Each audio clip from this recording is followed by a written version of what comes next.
Mesdames et messieurs, bonjour et bienvenue sur votre chaîne d'information en temps réel, l'actualité en Afrique et dans le monde en continu. Vous informer est notre mission car l'information vous place au sommet du monde. Alors si vous êtes nouveau, abonnez-vous et cliquez aussi sur la petite cloche de notification pour ne plus rien manquer, cela étant fait c'est parti. Eh bien, chers auditeurs, aujourd'hui nous continuons une fois du côté du Mali pour vous parler de la tension entre Bamako et Paris. La France menace la junte malienne imperturbable. La menace proférée lundi sur la chaîne télévision publique Sénat par le sénateur français Christian Cambon à l'encontre des autorités maliennes n'est pas tombée dans les oreilles des sourds.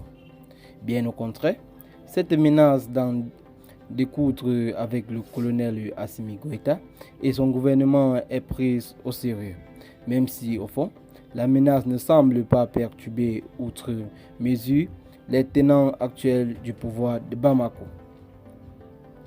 Et pour attester de la sérénité de la junte face à la volonté de la France pour punir le Mali, suite à la dénonciation par Bamako des accords militaires qui les liaient les deux pays, l'administration Assimi Goïta fonctionne plutôt bien.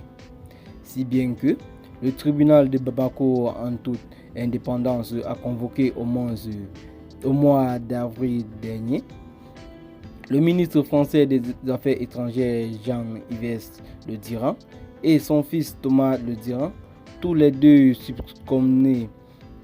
soupçonnés d'atteinte au bien public malien.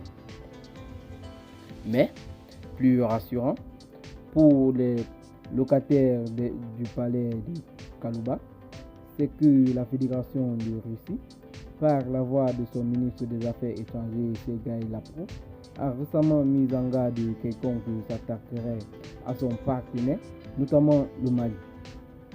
Un soutien de taille dont jouit en ce moment la junte militaire pour s'asseoir sa politique intérieure et extérieure. Pour rappel, c'est le 9 mai dernier que le sénateur français Christian Cambon,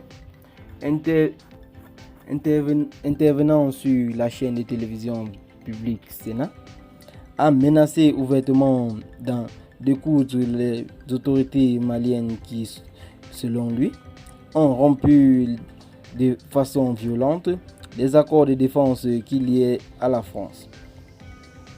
Une outrecuidance qu'il n'est pas prêt d'accepter, tout comme Emmanuel Macron et Jean-Yves Le Drian, qui, eux, aussi avaient tenu quelques semaines plus tôt des propos peu diplomatiques à l'encontre des dirigeants maliens.